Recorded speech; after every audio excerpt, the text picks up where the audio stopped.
शुभरात्री सगळ्यांना. आता निघालोय बर्थडेला मैत्रिणींना. MIDC चला.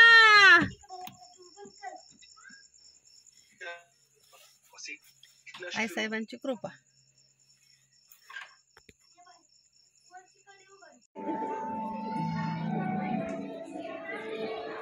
कुठे गेली बघ इकडे. काय म्हणते पुढे वाढतात ना. आणि तिथे महाबळेश्वर आम्हाला खूप आवडतात. थँक्यू. आणि महाबळेश्वरला आता गेलती ना दिदीला घेऊन ते 3 मध्ये होते ह्या दोघी पाहिजे. आता परतच्या वेळेस आपण आहे ना आपण एकत्र जाऊ. बड्डेला आलो इथं कार्यक्रमाला MIDC मध्ये. म्हणजे आमच्या गुजबावीचाच कार्यक्रम आहे. बसले बड्डे खूप मोर आहे. आम्हाला झालं उशीर यायला त्याच्यामुळे.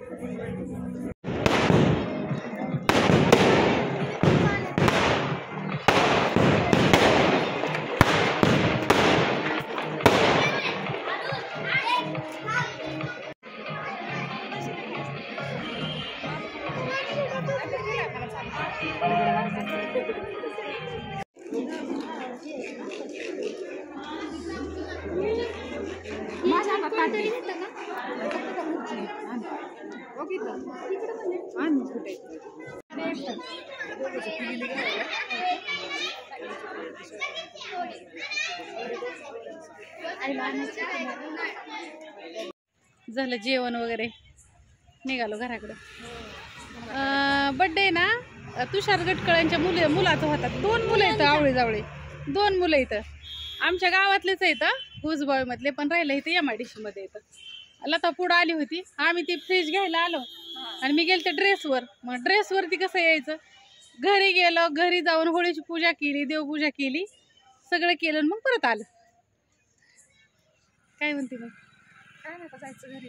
हा आंटी म्हणतात फिटनेसवर कधी फोकस करतात. उद्यापासून नाही उद्या धुलिवंदनाचं उद्या फक्त पुढे ढकलती आंटी. ठरलंय उद्यापासून सकाळचं लवकर उठायचं आणि 5लाच उठायचं. मग अशीच माझं त्यांचं ठरलंय.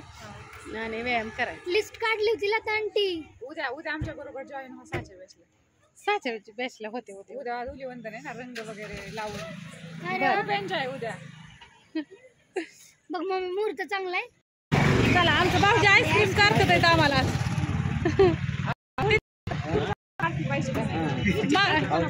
ते उद्घाटनाला बोलू की फ्रीज पशी गेले पार्टी.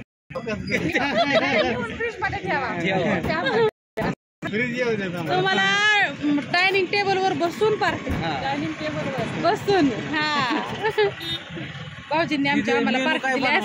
पहिला डायनिंग टेबलवर ती माझं दीर आहेत बरं का मैत्रिणींना.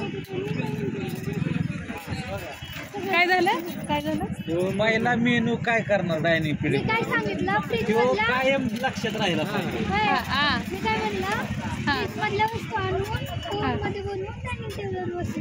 ती चेक करते. काय खायचं तुम्हाला. प्रत्येकाचं बघितलं फवाद्यानच चॉकलेट आईस्क्रीम खायला सगळे.